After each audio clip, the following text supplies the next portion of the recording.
बोलिए। दोस्तों, हम लोग एक यात्रा करते हुए आपके यहाँ आए हैं और हमने अभी अरावली क्षेत्र में जो आंदोलन चल रहे हैं वहाँ पर दौरा किया और हम लोग आंदोलनों में गए और हम आपको ये बताना चाहते हैं कि लोग बहुत ही ज़्यादा कष्ट में हैं। उनका जीवन आजीविका बर्बाद की जा रही है। वो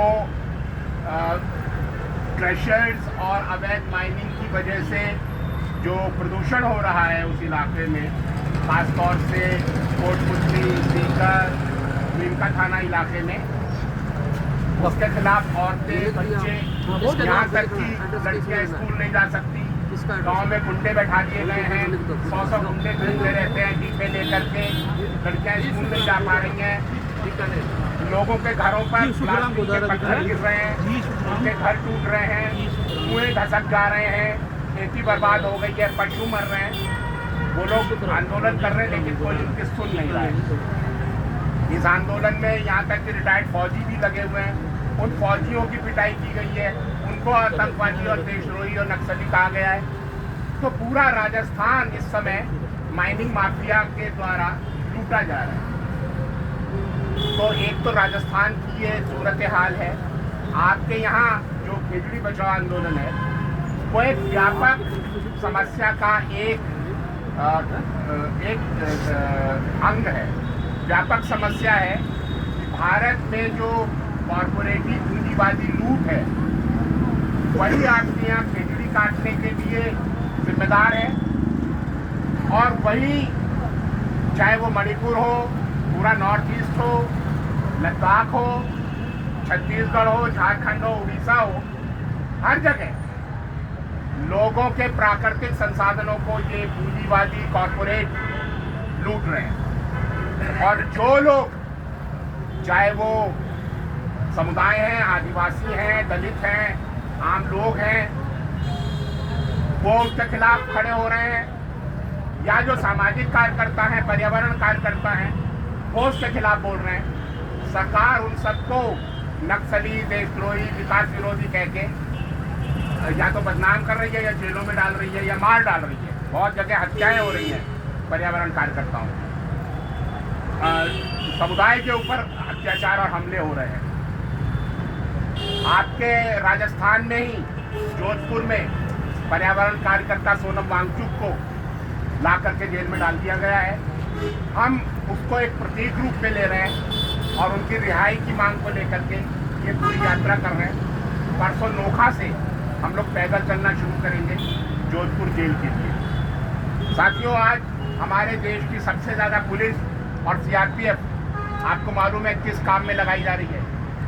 वो लगाई जा रही है लोगों को पर्यावरण बचाने से जो आंदोलन है उनको कुचलने के लिए। भारत की पुलिस और सीआरपीएफ कोई देश के दुश्मनों या आतंकवादियों से लड़ने में नहीं लगाई जा रही है, वो लगाई जा रही है भारत की जनता से लड़ने में। कौन सी जनता? जो आदिवासी है, जो दलित है, जो महिलाएं अपना पर्यावरण, जंगल जमीन बचाने के लिए लड़ रहे हैं, उनको कुचलने के लिए भारत की जो फौजी ताकत है उसका इस्तेमाल किया जा रहा है। ये एक तरह से कॉरपोरेट की तरफ से भारत की जनता के खिलाफ थोपा गया युद्ध है। ये जनता के खिलाफ युद्ध है और इसमें एक तरफ जनता है और एक तरफ सरकार और कॉरपोरेट है। हमें इस पूरे युद्ध को समझना है और मैं आपको 3 लोगों के उदाहरण देता हूँ कि इस सूरत हाल का भविष्यवाणी 3 लोगों ने करी थी। उसमें से एक थे जयपाल सिंह मुंडा, जो झारखंड के नेता भी थे, आदिवासी नेता, सांसद भी रहे। उन्होंने नेहरू से कहा था, और वो संविधान सभा के मेंबर भी थे, उन्होंने नेहरू से कहा था, अगर आपने विकास की अमेरिकी अवधारणा को स्वीकार किया तो भारत सरकार का युद्ध आदिवासियों से होगा। ये जयपाल सिंह मुंडा ने भविष्यवाणी कर दी थी। दूसरी भविष्यवाणी भगत सिंह ने की थी। भगत सिंह जब जेल में थे, लाहौर जेल में, उनको फांसी की सजा सुना दी गई थी, तब उन्होंने एक खत लिखा था, आखिरी खत, द लास्ट पिटीशन, वायसराय को, गवर्नर को, पंजाब के गवर्नर को लाहौर में। उसमें भगत सिंह ने लिखा था, आपने सैनिकों का सहारा लेकर भारत की जनता पर एक युद्ध थोपा है, उनके संसाधनों और श्रम पर कब्जा करने के लिए। और ये युद्ध जारी रहेगा, भले ही अंग्रेज चले जाएं और काले लोग सत्ता पर बैठ जाएं, लेकिन ये युद्ध चलता रहेगा। उसकी लाइनें थी, the state of war exist and shall exist. ये युद्ध चलता रहेगा, भले ही काले लोग सत्ता पर बैठ जाए। और ये युद्ध तभी समाप्त होगा जब इसमें मेहनतकश अवाम की आखिरी जीत हो जाएगी। और भगत सिंह ने लिखा, हमने आपके द्वारा थोपे गए इस युद्ध का फैसला विरोध करने का निश्चय किया है, इसलिए आप हमें युद्धबंदी घोषित करिए और फांसी देने की बजाय गोली से उड़ा दीजिए। ये भगत सिंह लिख रहे हैं। क्या लिख रहे हैं? युद्ध। जयपाल सिंह मुद्दा क्या कह रहे हैं? युद्ध। और तीसरे जिन्होंने भविष्यवाणी की थी उनका नाम था महात्मा गांधी। महात्मा गांधी क्या लिखते हैं? महात्मा गांधी लिखते हैं, अंग्रेजी विकास का मॉडल शैतानी मॉडल है। इंफराज लिख रहे हैं, ये विकास का मॉडल कहता है विकसित वही है जिसके पास भौतिक साधन ज्यादा है। अगर आपके पास ज्यादा पैसा है, ज्यादा बड़ा घर है, ज्यादा गाड़ियां हैं, तो आप विकसित हैं। और अगर आपके पास कम है, एक कुटिया है, काम चलाऊ पैसा है, साइकिल है, तो आप पिछड़े हुए हैं। गांधी कहते हैं प्रकृति ने सबको बराबर दिया है।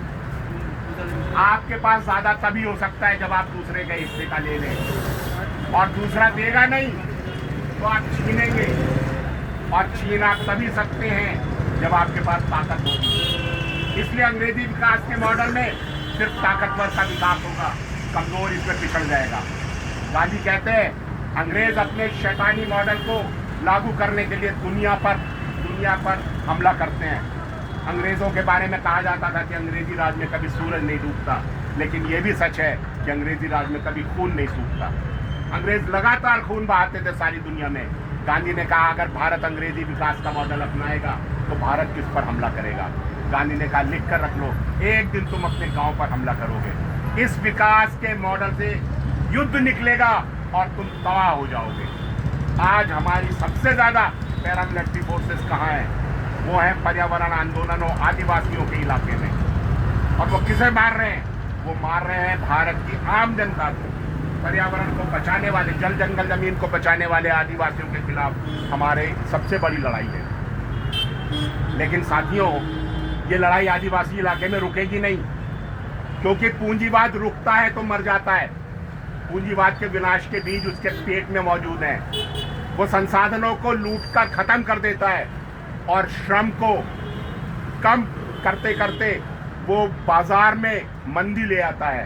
तो जब माल बिकना बंद हो जाता है पूंजीपति का और कच्चा माल खत्म हो जाता है, तो पूंजीवाद नए इलाकों पर हमला करता है। सारी दुनिया में जो युद्ध होता है वो पूंजीवादी युद्ध है। Every war is a capitalist war. इसलिए भारत का पूंजीपति आदिवासी इलाके में रुकेगा नहीं। भारत के पूंजीपति का अगला निशाना भारत की एग्रीकल्चर है।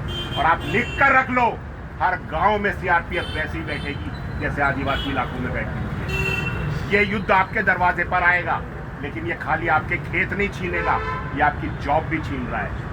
आज बेरोजगारी आज़ादी के बाद सबसे ऊंचे स्तर पर है।